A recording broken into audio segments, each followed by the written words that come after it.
Okay, here are my teaching tips for Ode to Joy on page 24 and 25 of your Piano Adventures book.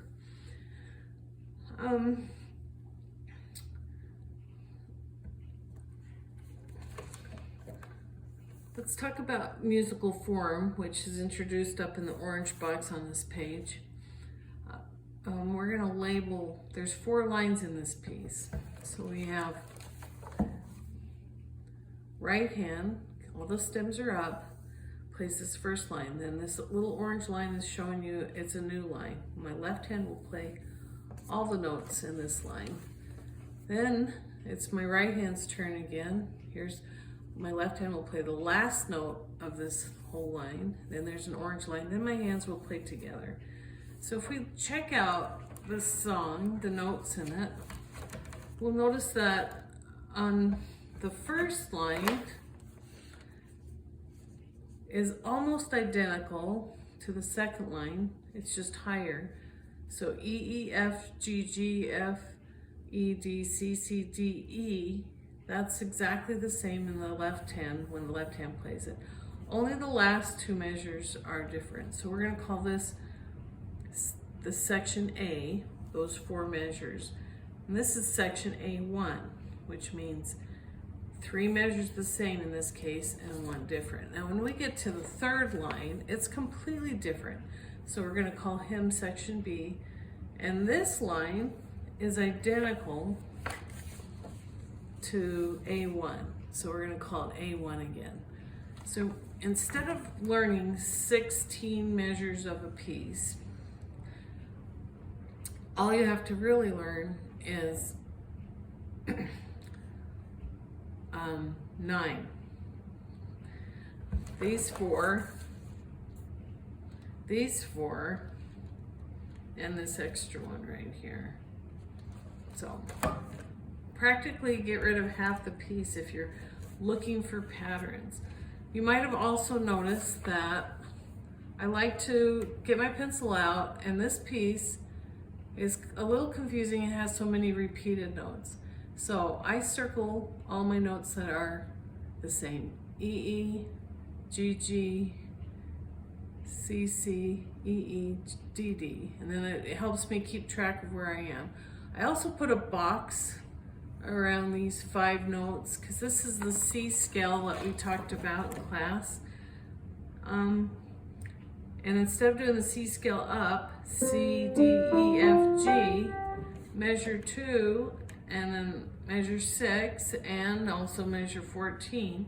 It's the C scale going down. So I start on the top note, and then in the second line, my left hand will play this, and in the fourth line, both hands will play it at the same time. Okay, so let's get our metronome on. So I'm going to play 2 E's, 1, 2, 3, repeat 2 E's, step up, 2 G's, and here's my scale, 2 C's, 2 E's, 2 D's. Left hand starts 2 E's, step up, 2 G's, a scale going down, 2 C's, step up. This is different than 2 C's. Now I'm going to be on the third line. I need to be soft, and this thumb is going to be ready. And then it says growing louder, so we're going to get louder.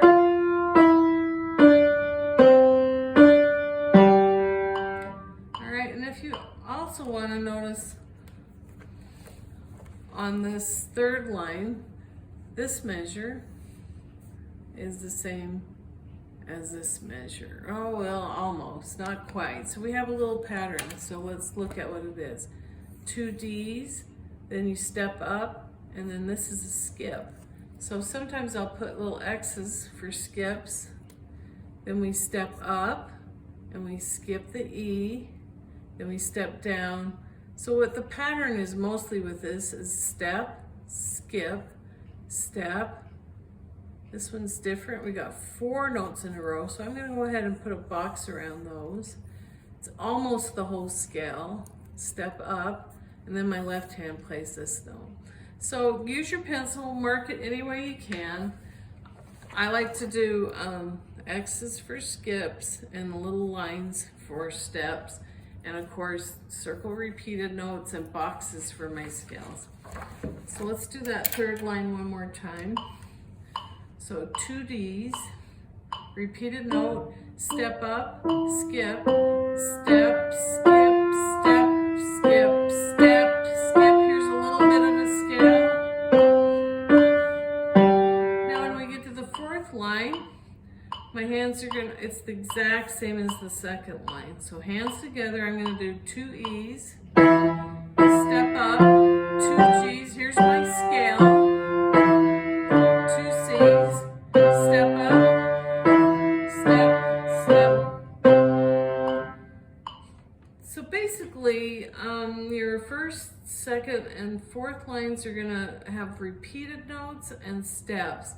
And then that third line is gonna be the tricky one because it has steps, skips, repeated, a little bit of a scale. So when I practice, I try to look for the hardest line and then I play that. I work on that first and then put in the rest of the piece. So I would work on the third line. Okay, so good luck.